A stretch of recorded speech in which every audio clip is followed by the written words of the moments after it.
ଆପଣ କଣ ଜାଣିଛନ୍ତି କି ଆପଣଙ୍କ ରୋଷେଇ ଘରେ ଥିବା ଏମିତି କିଛି ସାଧାରଣ ଜିନିଷ ଅଛି ଯାହା ଆପଣଙ୍କ ଗର୍ଭରେ ଥିବା ଛୁଆ ପାଇଁ ବିଷ ସଦୃଶ୍ୟ ହୋଇପାରେ। ଅଜାଣତରେ ଆମେ ଏମିତି କିଛି ଖାଉଛୁ ଯାହା ଛୁଆର ମସ୍ତିଷ୍କ ବିକାଶକୁ ରୋକିପାରେ କିମ୍ବା ଗର୍ଭପାତର କାରଣ ବି ହୋଇପାରେ। ଆଜିର ଏହି ଭିଡିଓରେ ଆମେ ଜାଣିବା ସେହି 7ଟି ଖାଦ୍ୟ ବିଷୟରେ ଯାହାକୁ ଗର୍ଭବତୀ ମହିଳାମାନେ ଆଦୌ ଖାଇବା ଉଚିତ ନୁହେଁ। ପ୍ରଥମଟି ହେଉଛି କଞ୍ଚା ଅମୃତଭଣ୍ଡା।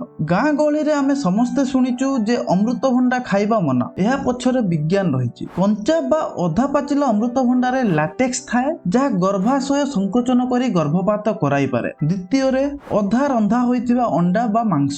ଅନେକ ଲୋକ ହାଫ୍ ବଏଲ୍ଡ ଅଣ୍ଡା ଭଲ ପାଆନ୍ତି କିନ୍ତୁ ଏଥିରେ ସାଲମୋନେଲା ନାମକ ଏକ ବ୍ୟାକ୍ଟେରିଆ ଥାଏ ଯାହା ଆପଣଙ୍କୁ ଭୟଙ୍କର ଭାବେ ଅସୁସ୍ଥ କରିପାରେ। ତୃତୀୟରେ ବଜାରରେ ମିଳୁଥିବା କଞ୍ଚା ପରିବା ରସ ବା କଞ୍ଚା ସାଲାଡ୍। ଯଦି ଏହା ଭଲ ଭାବରେ ଧୁଆ ହୋଇନଥାଏ ତେବେ ଏଥିରେ ଟକ୍ସୋପ୍ଲାଜମୋସିସ୍ ପରଜୀବୀ ରହିଥାଏ। ଚତୁର୍ଥ ଜିନିଷଟି ହେଉଛି ଅତ୍ୟଧିକ ଚା କିମ୍ବା କଫି। ଦିନକୁ 2 ଥରରୁ ଅଧିକ କଫି ଖାଇଲେ ଛୁଆର ଓଜନ କମି ଯାଇପାରେ। ପଞ୍ଚମରେ ବାସି ଖାଦ୍ୟ ବା ଫ୍ରିଜରେ ରଖାଯାଇଥିବା ଅଣପାଶ୍ଚୁରାଇଜ୍ଡ କ୍ଷୀର। ଏଥିରେ ଥିବା ଲିଷ୍ଟେରିଆ ବ୍ୟାକ୍ଟେରିଆ ଛୁଆମାନଙ୍କ ପାଇଁ ମାରାତ୍ମକ। ଷଷ୍ଠରେ ବଡ଼ ମାଛ ଯେଉଁଥିରେ ପାରଦ ବା ମର୍କ୍ୟୁରୀ ରହିଥାଏ। ଏହା ଛୁଆର ମସ୍ତିଷ୍କ ଉପରେ ଖରାପ ପ୍ରଭାବ ପକାଏ।